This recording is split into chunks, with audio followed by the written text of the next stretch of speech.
Cette année, j'ai interviewé le plus grand combattant MMA en France. J'ai pris des photos d'un véhicule depuis le coffre de ma voiture. Et j'ai même tenu en main une médaille d'or des Jeux Olympiques 2024. Et aujourd'hui, je vous raconte tout ça.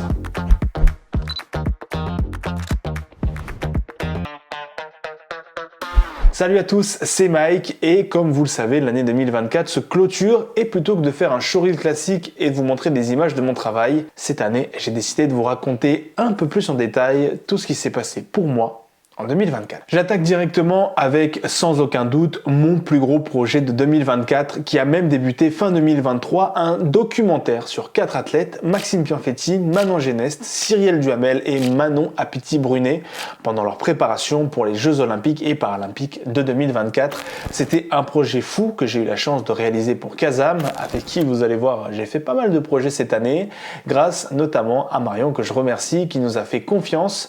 Je dis nous car j'étais accompagné de Johan, photographe, sur le projet avec moi.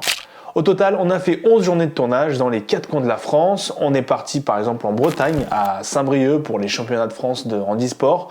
On est allé à Martigues où on a pu rencontrer le légendaire Philippe Lucas, l'entraîneur de Cyrielle, pour la suivre dans ses entraînements.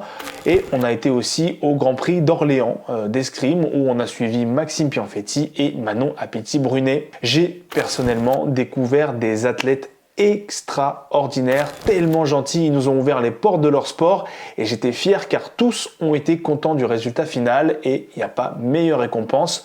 Au total, on a fait 5 épisodes et surtout, sur les 4 athlètes, 3 médailles au jeu. C'est incroyable et surtout la médaille d'or de Manon Brunet en escrime lors d'une finale incroyable, 100% française, médaille avec laquelle j'ai eu la chance de faire une petite photo. Je fais rarement ça, mais là c'était un souvenir que je voulais garder. Encore merci à toutes les équipes de Kazam pour leur confiance sur ce projet et si vous voulez aller jeter un coup d'œil à ce projet, à ce documentaire, c'est sur la chaîne de la Casden Banque Populaire que ça se passe.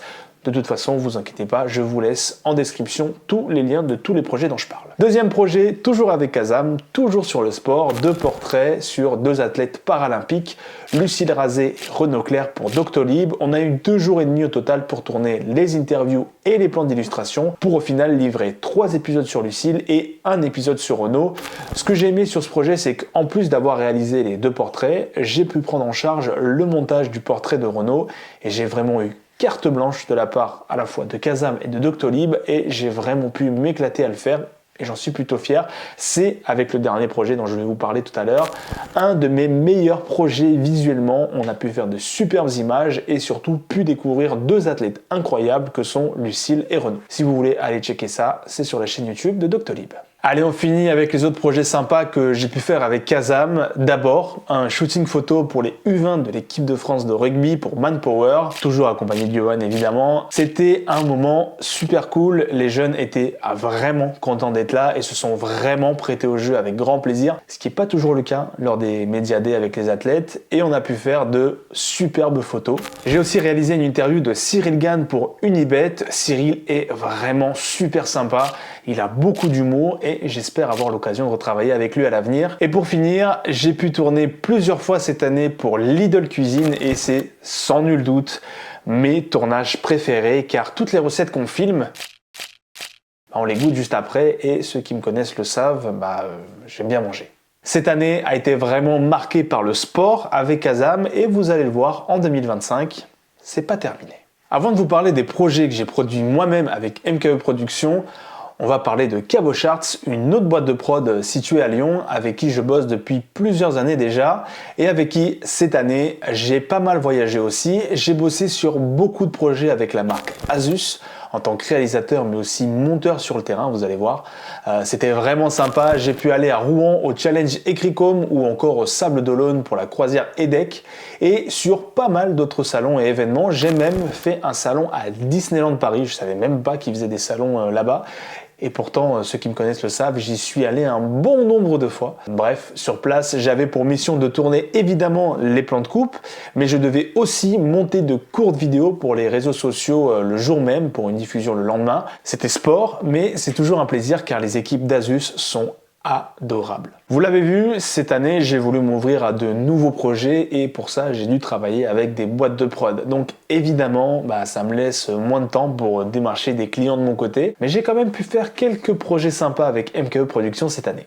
Déjà, en début d'année, pour DMG Events, on a couvert la préparation des victoires de la musique à la scène musicale, l'installation des loges, la signalétique, le traiteur, bref, des métiers qui opèrent dans l'ombre et que l'on voit rarement. C'était l'occasion de mettre ça en avant avec une petite vidéo très sympa. On a aussi eu l'occasion de collaborer avec MAN, le constructeur de camions, pour un shooting photo de leur nouveau camion électrique. Regardez-moi ça, on a pu faire des images incroyable avec Johan, on a dû serrer un peu à l'arrière de ma voiture, mais on a plutôt bien géré pour une première. Cette année, on a aussi pu collaborer avec Pixmania sur de nombreux unboxings. On a eu entre les mains de très beaux produits comme le dernier iPhone par exemple, le Galaxy Z Flip, le Samsung Ring, la PS5 Pro, bref, on a vraiment pris beaucoup de plaisir à déballer ces produits. C'était un peu comme Noël à chaque tournage, mais évidemment, il fallait rendre les cadeaux à la fin, malheureusement. C'était fun à faire et ça devrait continuer sur 2025, je l'espère. Et enfin, mon projet coup de cœur de cette fin d'année, une pub pour le restaurant d'un de mes meilleurs amis, Ryan. D'ailleurs, pour ceux qui sont là depuis des années, et je dis bien depuis des années, j'avais fait une vidéo avec Ryan, encore dispo sur cette chaîne,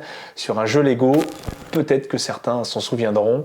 Ryan, depuis, a ouvert une pizzeria nommée Trattoria et il est venu me voir avec une idée, diffuser une pub pour son restaurant dans le plus grand cinéma local, le Kinépolis de Brétigny-sur-Orge. Je lui ai dit oui à une condition, me laisser 100% carte blanche pour tenter de produire quelque chose que j'avais jamais fait. Pari réussi, j'ai pour la première fois pu diriger des acteurs, pu filmer avec une RED et travailler avec un des meilleurs électros de Paris, Nicolas Esnouf, le tout pour sortir un des meilleurs projets all-time. Bon, vous avez pas faim les gars? Projet que je posterai ici dans quelques jours. Et voilà, c'était mon année 2024. Évidemment, j'ai hâte de voir ce que 2025 me réserve. Et vous, qu'est-ce qui a marqué votre année 2024? J'irai lire vos commentaires avec grand plaisir. C'était Mike, moi je vous dis à la prochaine. Prenez soin de vous. Salut!